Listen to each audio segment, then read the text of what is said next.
पिछली बार हमारा जो पहला चैप्टर था ईंटें, मनके और अस्थियाँ, हड़प्पा सभ्यता, हमने इसके बारे में जो सामान्य जानकारियाँ थी जैसे कालक्रम, नामकरण, मुख्य केंद्र और भारतीय पुरातात्विक सर्वेक्षण विभाग के कुछ अधिकारियों, इनके बारे में जाना था।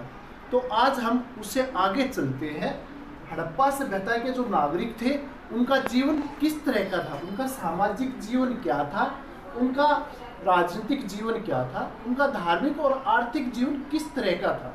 तो आज हम इस जीवन के बारे में पढ़ेंगे। तो हड़प्पा सभ्यता का जो सामाजिक जीवन था, सबसे पहले हम यहाँ से शुरुआत करते हैं। संयुक्त परिवार और मातृ प्रधान परिवार। हड़प्पा सभ्यता के नागरिकों का जो सामाजिक जीवन था उसकी जो पहली विशेषता थी वो थी संयुक्त परिवार और मातृ प्रधान परिवार। यानी कि जो हड़प्पा सभ्यता के नागरिक थे वो संयुक्त परिवार में रहते थे, सभी आपस में मिलजुल कर रहते थे, सौहार्दपूर्ण भाईचारे के साथ रहते थे और जो परिवार होते थे वो पुरुष प्रधान ना होकर मातृ प्रधान होते थे। यानी कि परिवार में जो माताएं होती थी, जो बड़ी औरत होती थी, वो घर की मुखिया होती थी। यानी कि समाज में महिलाओं को काफी उच्च दर्जा हासिल था।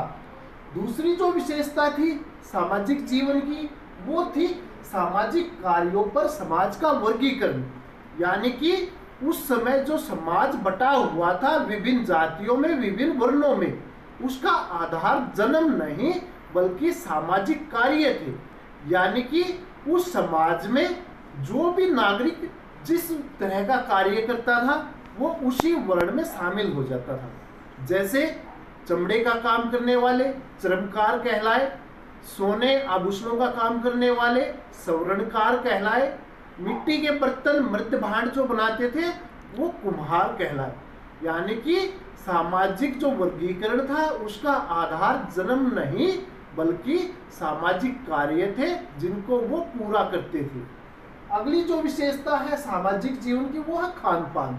यानी कि उनका भोजन क्या था। गेहूं, जौ, मक्का, ज्वार, तिलहन, मटर, मांस, दूध, अंडा, ये हड़प्पा सभ्यता के लोगों का मुख्य भोजन था। जो ये भोजन था वो पशुओं से भी प्राप्त करते थे, वनस्पति से भी प्राप्त करते थे और खेती बाड़ी करके भी प्राप्त करते थे। पहनावा जो अगली विशेषता है हड़प्पा सभ्यता के नागरिकों की कि वे लोग, उनकी जो वेशभूषा थी वो किस तरीके से थी। जो औरतें थी वो रंगदार और बेल बूटों वाले कपड़े पहनती थी, कढ़ाई और सादे दोनों तरह के कपड़े पहनती थी। यहाँ पर यह बात ध्यान देने योग्य है कि जो कपड़े थे वो ऊनी, सूती और रेशमी हर तरह के वे कपड़े पहनते थे। जो महिलाएं थी वो साड़ी, धोती, ब्लाउज, पेटीकोट आदि पहनती थी और जो पुरुष थे वे धोती कुर्ता और कंधे पर चद्दर या गमछा डालते थे। इस तरह का उनका पहनावा था। हड़प्पा सभ्यता के खुदाई कार्यों में हमें कपड़े में सुई लिपटी हुई मिली है और एक ऐसा कपड़ा मिला है जिसके ऊपर 3 पत्तियां बनी हुई है। तो इस आधार पर हम कह सकते हैं कि जो ये हड़प्पा सभ्यता के लोग थे ये कढ़ाई के कपड़े पहनते थे।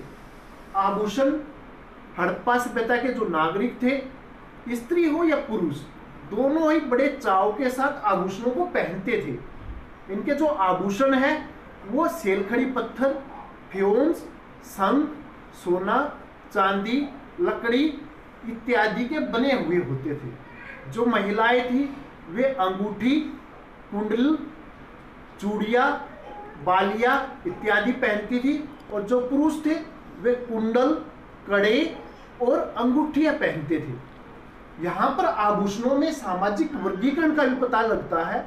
यानी कि जो उच्च वर्ग के नागरिक थे वे कीमती जो पत्थर था या फिर जो सोना चांदी जो कीमती धातुएं थी उनके बने हुए आभूषण पहनते थे, जबकि जो गरीब नागरिक थे, निम्न वर्ग के नागरिक थे, वे साधारण मिट्टी, शंख या लकड़ी के बने हुए आभूषणों को पहनते थे।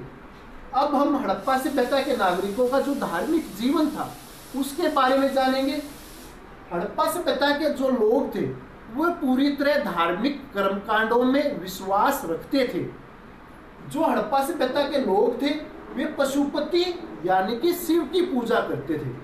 खुदाई कार्यों से, उत्खनन कार्यों से हमें एक ऐसी मूर्ति प्राप्त हुई है जिनके सिर पर 3 सिंग है और वो 4 पशुओं के बीच में योग मुद्रा में बैठा हुआ है।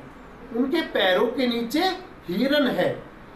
इतिहासकारों ने इस चित्र को, इस मूर्ति को पशुपति यानी कि शिव की संज्ञा दी है। तो हम ये कह सकते हैं कि हड़प्पा सभ्यता के जो नागरिक थे उनका जो मुख्य देवता था वो पशुपति शिव था। दूसरा, मातृ देवी की पूजा। इतिहासकारों को उत्खनन कार्यों में एक विशेष कपड़े धारण किए हुए अर्धनग्न नारी का चित्र मिला है जिसकी कमर पर भाला है। इतिहासकारों ने इसे मातृ देवी की संज्ञा दी है, यानी कि जो उनकी मुख्य देवी थी वो थी मातृ देवी। तीसरा है पशु पूजा।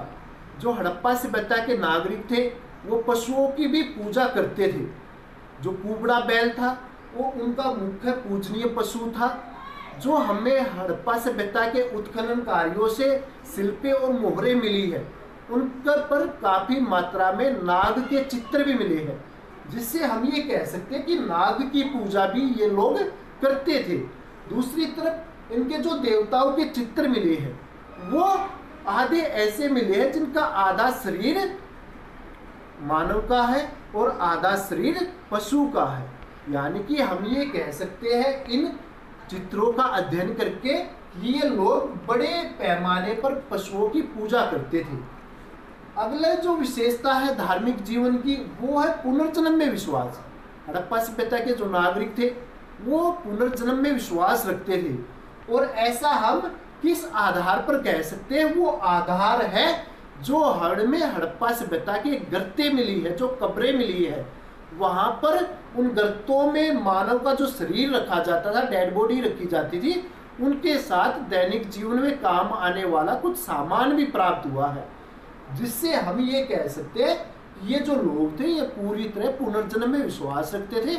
इनका मानना था कि हमें इस जीवन में पवित्र कर्म करने चाहिए, अच्छे कर्म करने चाहिए, जिनका जो फल है हमें आगे आने वाले जन्म में प्राप्त होगा।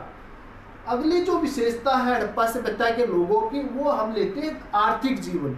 और आर्थिक जीवन में हम सबसे पहली जो विशेषता है वो लेते हैं कृषि, खेती बाड़ी।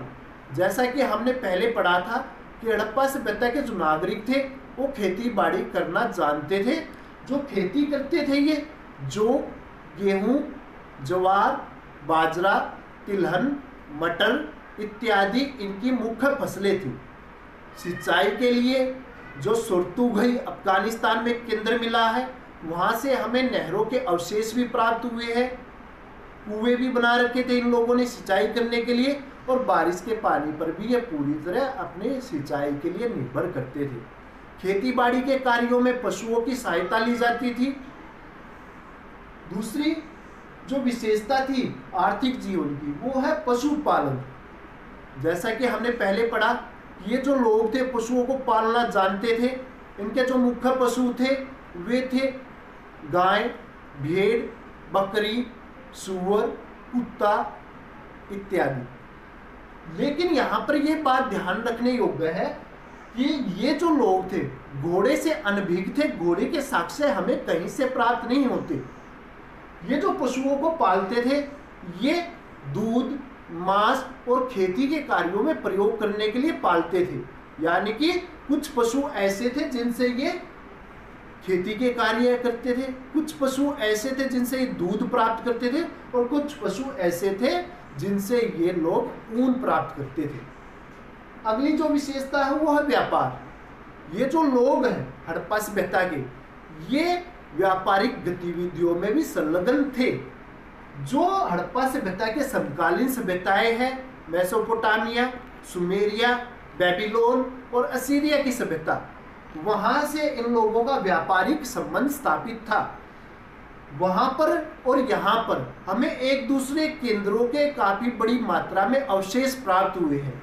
यानी कि हड़प्पा सभ्यता से हमें जो मेसोपोटामिया की सभ्यता थी, बेबीलोन की सभ्यता थी, वहाँ के सिक्के मोहरे प्राप्त हुई है।